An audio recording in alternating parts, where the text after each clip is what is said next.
मंच पर उपस्थित हमारे प्रदेश के अध्यक्ष श्री नलिन कुमार कटील जी, भारत सरकार में मंत्री श्री प्रहलाद जोशी जी, हमारे धारवाड़ ग्रामीण के अध्यक्ष श्री बसवराज धारवाड़ जी, हमारे संजय जी जो हुगली के जिला अध्यक्ष हैं, हमारे अरविंद जी, महेश जी, कांति किरण जी, नागराज जी, हमारे लिंगराज पाटिल जी, हमारे शंकर पाटिल जी, हमारे अमृत देसाई जी, अरविंद बिल्लाट जी, नागराज चप्पी जी, हमारे महंतेश जी, सम्मानित मंच और यहां अपने शक्ति केंद्र के प्रमुख देवी और सज्जनों, मेरा यह सौभाग्य है कि आज मुझे यहां आप सब लोगों के साथ भारतीय जनता पार्टी के चुनाव के बेला में, चुनाव के समय में आप सबके साथ चर्चा करने का सौभाग्य प्राप्त हो रहा है। हर चुनाव महत्वपूर्ण होता है और यह चुनाव भी महत्वपूर्ण है और हम सब लोग जानते हैं कि भारतीय जनता पार्टी का कार्यकर्ता किस प्रकार से अपनी पूरी ताकत लगा करके अपने प्रत्याशियों को चुनाव जिताने के लिए अपना योगदान करता है।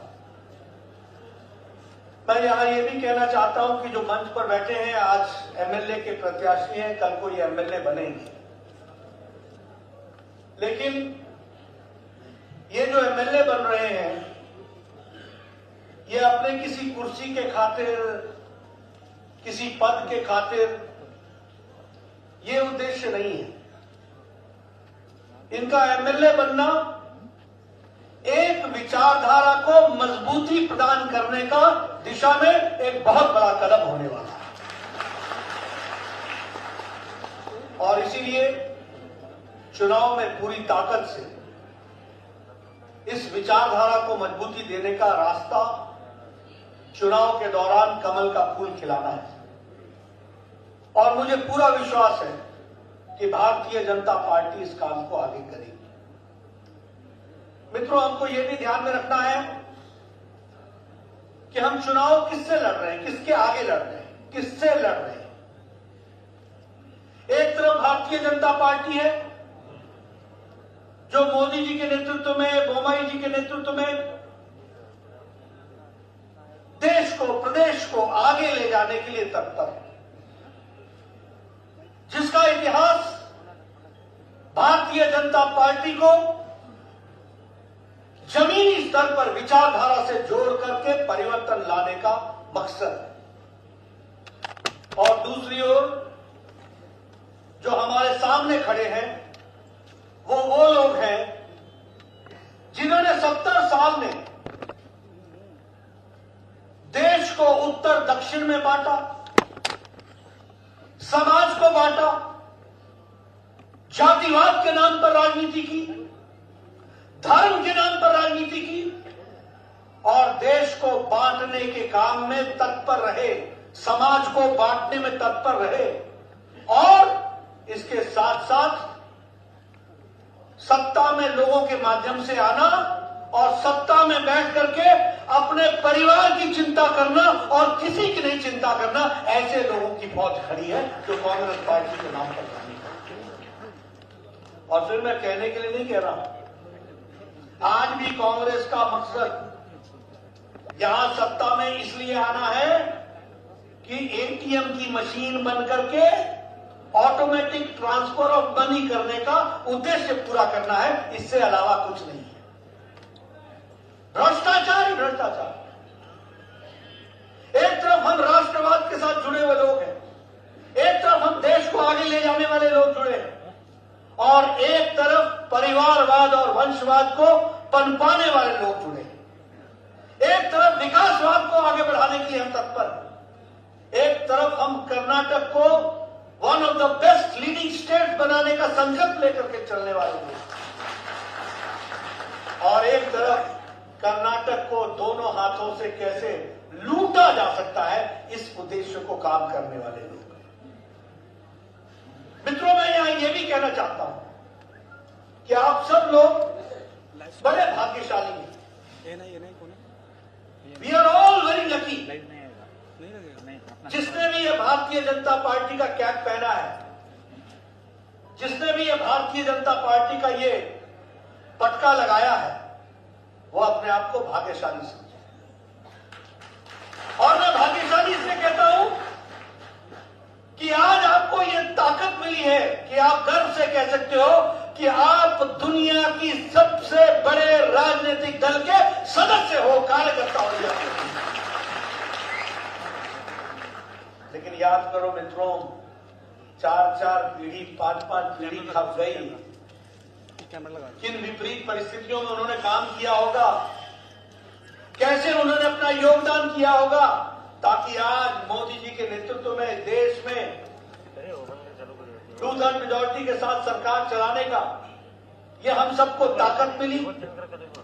और हमारे राज्यों में सरकार बनी, कर्नाटक में हमारी सरकार, और कर्नाटक में सरकार चलाकर प्रदेश के लोगों को विकास के साथ जोड़ने का काम करने का सौभाग्य अगर किसी को मिला है तो वो हम और आप जैसे कार्यकर्ता को मिला है। ये भी हमको प्रधानमंत्री मोदी जी ने राजनीति की परिकल्पना और राजनीति की संस्कृति बदल डाली। ये हमको समझना होगा। The political culture of the Indian polity has been changed. Bharat के राजनीति के मापदंड बदल गए। आज हम रिपोर्ट कार्ड की राजनीति लेकर के चले, विकासवाद की राजनीति लेकर के चले। हमारे जितने भी एमएलए के कैंडिडेट हैं, वो जब खड़े होंगे अपनी कंस्टिट्यूंसी में जाएंगे तो कहेंगे हमने ये किया, हमने ये किया, हमने ये किया, हमने ये किया। और हमारे सामने खड़ा कांग्रेस पार्टी ये बोलेगा हमने इसको बांटा, इसको बांटा, इसको तोड़ा, इसको काटा। इसके सिवाय कुछ नहीं बोल सकता। हम जब लोगों के बीच में जाएंगे तो हम विकासवाद की बात करेंगे। वो जब लोगों के बीच में जाएंगे तो वो कहेंगे तुम्हें वो माता पिता, तुम्हें वो आप ही को, तुम ही सब कुछ, एक ही परिवार को हम समर्पित है, इससे ज्यादा कुछ नहीं कह सकेंगे। परिवारवाद की राजनीति करेंगे। ये सौभाग्य आप लोगों को मिल रहा है। मैं यहां आपको एक बात और भी बताना चाहता हूं। We are cadre based party, we are ideological based party and we have got a mass following. हम वैचारिक पार्टी हैं। कोई पार्टी नहीं है देश में जो जब से जन्म हुआ तब से लेकर के वो किसी एक स्टैंड पर रही है। लेकिन भारतीय जनता पार्टी ऐसी पार्टी है जिसने 52-53 में भी ये कहा कि एक देश में 2 निशान, 2 विधान, 2 प्रधान नहीं चलेंगे। तो 2020 में धारा 370 को धाराशाही कर देने का काम किया तो भारतीय जनता पार्टी। अगर हमने कहा कि हम भव्य राम मंदिर बनाएंगे तो जिसे लोग सपना कहते थे, आज आप अपनी आंखों से उसको साकार होते देखते हैं। यह भी हम परिवर्तन है। आज हमने कहा कि हम विकासवाद के साथ चलेंगे। आप बताइए कर्नाटक की तस्वीर पिछले 5 साल में बदली कि नहीं बदली? बदली कि नहीं बदली? मैसूर का हाईवे देखा, बैंगलोर मैसूर का हाईवे 3 घंटे में जहां लगते थे अब 75 मिनट में पहुंचते हो। यहां धारवाड़ में जो हाईवे बन रहा है, हुबली का प्लेटफॉर्म देखा, चलते चलते थक जाओगे। सबसे बड़ा लंबा platform redevelopment of railway station of Belagavi आपने देखा। ये जो जिस तरीके से डेवलपमेंट की बात चल रही है और जिसका फाउंडेशन स्टोन प्रधानमंत्री जी ने बेलगावी का भी रखा, ये विकास के नए नए आयाम खड़े किए गए। इसलिए मित्रों, मैं आपसे एक ही बात कहना चाहता हूं कि हमारा इतिहास गौरवशाली है। हम विचारों पर खड़े पार्टी हैं। हमारी मास फॉलोइंग, जब मैं मास फॉलोइंग कहता हूं तो आज 1300 से ज्यादा हमारे एमएलए, सबसे बड़ी लोकसभा में हमारी एमपी की संख्या सबसे ज्यादा हमारी राज्यसभा में एमपी की संख्या, सबसे ज्यादा प्रदेशों में सरकार भारतीय जनता पार्टी की, सबसे ज्यादा मेयर भारतीय जनता पार्टी की, इसकी हमारी मास फॉलोइंग है। और कार्डर बेस की मैं बात क्या करूं, ये सामने मुझे कार्डर दिख रहा है, पूरी ताकत के साथ। इसलिए मित्रों, अगर मैं विकास की दृष्टि से आपसे बात करूं तो मैं पहले थोड़ी दुनिया की बात करूं, देश की दृष्टि से।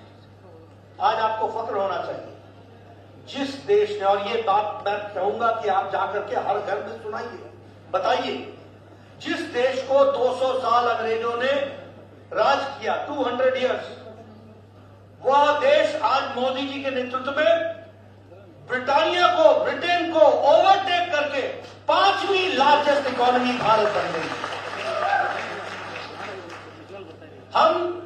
हमारा एक्सपोर्ट 60 लाख करोड़ रुपए से ऊपर चला गया।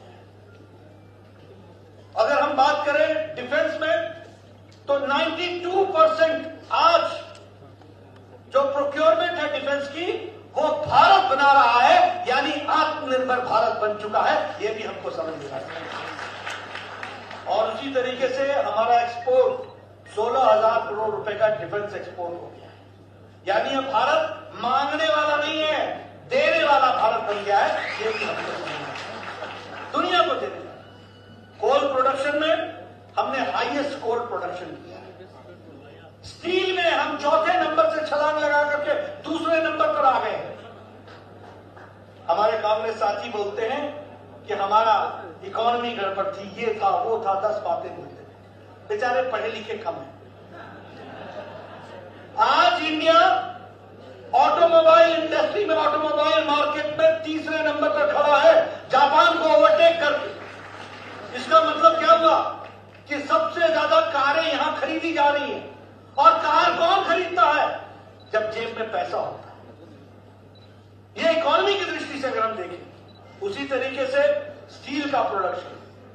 अगर मैं मोबाइल की बात करूं, मैं पिछले भी इंटेलेक्चुअल्स की मीट में बोल रहा था, 92% ऑफ मोबाइल पहले बाहर से आता था। आज इंडिया में 97% मोबाइल भारत में बन रहा है। और उसमें भी आप समझ लीजिए कि एप्पल भी अब भारत में बनने लगा है। अब आपके पास नया एप्पल आएगा तो लिखा होगा मेड इन इंडिया। ये फर्क है। दवाइयों की बात करें, 138% हमारी दवाइयों की बिक्री बढ़ी है दुनिया में। हम दुनिया की सबसे सस्ती और सबसे इफेक्टिव दवाई बनाने वाला देश बन गए। सबसे इफेक्टिव, सबसे एफिकेसी वाला दवाई बनाने वाला भारत बन गया है। वर्ल्ड की डिस्पेंसरी बन गई है, डेवलपिंग नेशंस की डिस्पेंसरी बन गई है। यह हमारी तस्वीर आज आकर के खड़ी हुई है। यह भी हमको ध्यान में रखना चाहिए और समझना चाहिए। अब मैं अगर यहां की बात करूं, मैंने पहले भी कहा, बेंगलोर मैसूर एक्सप्रेसवे ये भी डेडिकेट हुआ। जैसा उसी तरीके से आपके यहां IIT Dharwad, Indian institute of technology, ये भी डेडिकेट हो गई है। आप सब लोग, हमारे बहुत से लोग, कुछ कार्यकर्ता मैं देख रहा हूं, हम सबको याद होगा कि हम मुंबई जाते थे तो देखते थे IIT Mumbai, IIT Delhi, IIT Kharagpur, IIT Roorkee. आज आपको खुशी होगी कि कहीं नहीं जाना होगा, आईआईटी धारवाड़। ये विकास के नए आयाम है और घर घर जाके बताना चाहिए। और ये भी बताना चाहिए, ये ऐसे ही नहीं आया है, कमल का बटन दबाया है तो आईआईटी आया है। ये मैसूर का गैस स्टेशन ऐसे ही नहीं आया है, कमल का बटन दबाया है तो ये आपको हाईवे मिला। ये हुबली का रेलवे प्लेटफॉर्म, तो ये भी हमको समझना है। उसी तरीके से मैं हॉस्पिटल में मैंने तस्वीर देखी, वो हम्पी के जैसा रेलवे स्टेशन, हम्पी मॉडल। प्रधानमंत्री जी की सोच देखिए आप, किस तरीके से देश के हमारे गौरव स्थानों को गौरवान्वित करने का काम प्रधानमंत्री मोदी जी ने किया है। और ये सारी बातें हमारे लोगों को बताना चाहिए। कांग्रेस पार्टी के लोग न खुद काम करते, आपके यहां धारवाड़ और हुबली दोनों स्मार्ट सिटी में इंक्लूडेड है। 1000 करोड़ के प्रोजेक्ट आ रहे हैं, 1000 करोड़ के प्रोजेक्ट्स आपको मिलने वाले हैं। एक नई विकास की गाथा लिखी जा रही है। तो मैं अगर कर्नाटक के दृष्टि से भी बोलूंगा तो भी हमको ध्यान में आता है। उसी तरीके से अभी शिमोगा में नए रेलवे लाइन का उन्होंने शिलान्यास किया है प्रधानमंत्री जी ने। उसी तरीके से आपके यहाँ कोटे गांगुरु में अपना ये रेलवे का उसका कोच का डिपो बन रहा है। उसी तरीके से बेलगावी का रेलवे स्टेशन को रीडेवलप किया जा रहा है, उस पर भी पैसे खर्च हो रहे हैं। तुमकुर में हेलीकॉप्टर बनाने का काम शुरू हुआ है। 75% of Indian aviation HAL 75% of Indian aviation को कर्नाटक केटर करेगा, ये हमारी तस्वीर। उसी तरीके से अगर हम बात करें, मैं सबसे निवेदन करूंगा, मैंने पिछली सभा में कहा, सब कोई वंदे भारत ट्रेन में टिकट कटा करके चढ़ो, देखो नया भारत कैसा है। World class train, world class, और भारत में बनी है, इंडिजिनस है। ये बदलता भारत, और 400 ट्रेनें वंदे भारत ट्रेन चल रही है। मैं प्रहलाद जी ठीक बोल रहा हूँ, 400 है ना, और आपके यहाँ भी तो चल रही है ना, धारवाड़ टू बेंगलोर। कितने मिनट में होगा वो वाला?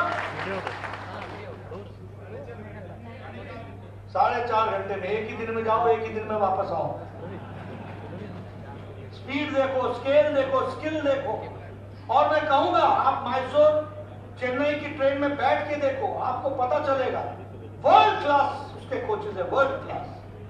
बाईं तरफ देखना चाहो तो बाईं तरफ सीट घुमा दो, दाहिनी तरफ देखना चाहो तो दाहिनी तरफ सीट घुमा दो। और स्पीड देखो, 17 सेकंड के अंदर फुल स्पीड में आओ। तो ये छोटी बातें नहीं है। उसी तरीके से इंटरनेशनल एयरपोर्ट केम्पेगौड़ा, हम लोग जब पहले अमेरिका के भी गए तो हम लोग सोचते थे हमारा भारत ऐसा कब होगा। उनका एयरपोर्ट देखते थे, इसरो का एयरपोर्ट लंदन में देखा, सिंगापुर का एयरपोर्ट देखा, हमें लगता था ये दूसरी दुनिया है। आज हम गौरव के साथ कह सकते हैं, आओ हमारा केम्पेगौड़ा देख लो, तुमको पता चलेगा तुम्हारे से हक पैर क्या है।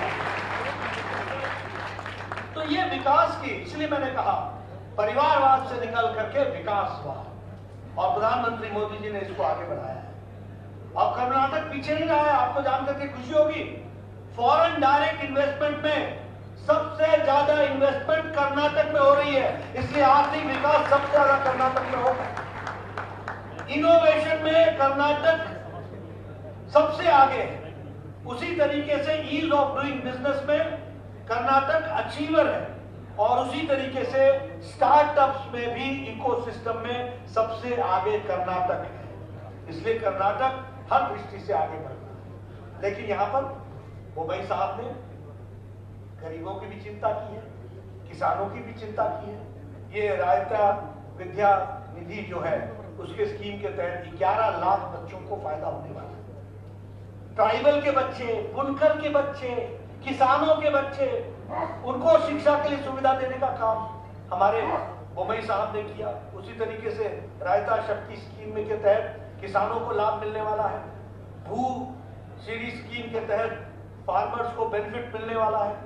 और सबसे बड़ी बात यह है, सबका साथ, सबका विकास, सबका विश्वास, सबका प्रयास। और इसी बात को ध्यान में रखते हुए 2% शेड्यूल कास्ट का रिजर्वेशन भी बढ़ाया है, और 4% ट्राइबल का भी रिजर्वेशन बढ़ाया है, वो भी हमको ध्यान रखना। और उसी तरीके से हम हर दृष्टि से विकास को आगे बढ़ाने का हम काम कर रहे हैं, और उसको आगे ले जाने का काम कर रहे हैं। मैं यहाँ पर ज्यादा आपका समय नहीं लूंगा, एक निवेदन करने आया हूं। चुनाव तक अब आपने ऊपर नहीं देखना है, चुनाव तक आपने ये जो मैंने सारी बातें आपको बताई, ये नीचे जनता तक ले जाना है। इसलिए मेरा बूथ सबसे मजबूत, अपने बूथ पर काम करना है, लोगों को सच्चाई बतानी है, लोगों को बताना है कि एक तरफ वो कांग्रेस पार्टी है जो आपको दिया हुआ रिजर्वेशन छीनने के लिए लगी हुई है। ऐसी पार्टी को आने देना है क्या? आने देना है क्या? आप देखिए किस तरीके की बात है। हम लोगों ने वोकालिंगा को और हमारे लिंगायत भाइयों को सपोर्ट देने का काम किया, उसको छीनने का प्रयास होता है। किस तरीके की घटनाएं घटती।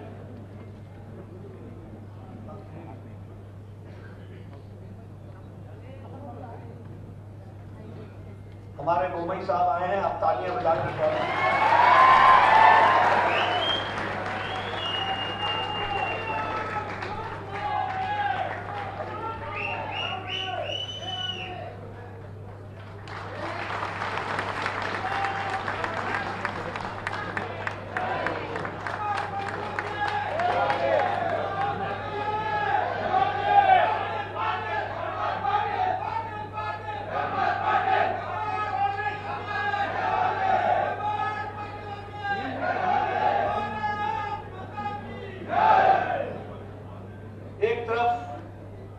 हमारी कांग्रेस पार्टी है जिसके सिद्धरामैया साहब कभी मुख्यमंत्री रहे हैं, बहुत अच्छे अच्छे काम किए। क्या काम किया? 175 पीएफआई के केसेस को वापस लेने का काम। क्या काम किया? 1700 पीएफआई एक्टिविस्ट को जेल से छुड़ाने का काम। हमारे कांग्रेस पार्टी के डीके शिव कुमार हैं, वो कुकर ब्लास्ट में जो लोग इसके दोषी थे उनको डिफेंड करने का काम है। ऐसे लोगों को आने देना है क्या? आने देना है क्या? क्या लक्ष्य रखा है? क्या टारगेट्स रखे हैं? What are the targets? Achievers. PFI का केस वापस। बताइए, पीएफआई ने देशद्रोही काम किया था कि नहीं किया है? किया है कि नहीं किया है? समाज को तोड़ने का काम किया है कि नहीं? देश को तोड़ने का काम किया है कि नहीं? तो ये सिद्धरामैया, इनके रखवाले, इनके पेट्रन, इनके सर्वे सर्वा, इनके नेता, ऐसे लोगों को समाज में स्थान देना है क्या? जिताना है क्या? हराना है ना? तो हराना है तो कमल खिलाना है।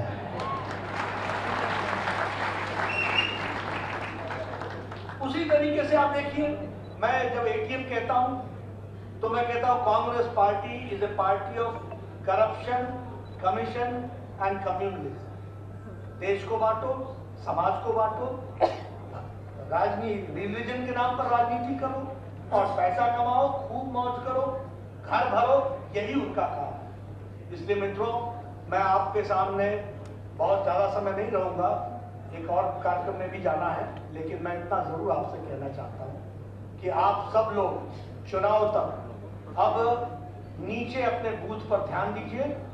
जो मैंने आपको बात बताई और मेरे से ज्यादा भी आपके पास अपना ज्ञान भी होगा, उस सारे ज्ञान को लेकर के जनता के बीच में जाइए, जनता को बताइए ये इनका चुनाव नहीं है, ये बोम्मई साहब का चुनाव नहीं है, ये चुनाव कर्नाटक के भविष्य का है, कर्नाटक की स्टेबिलिटी का है, कर्नाटक के विकास का है।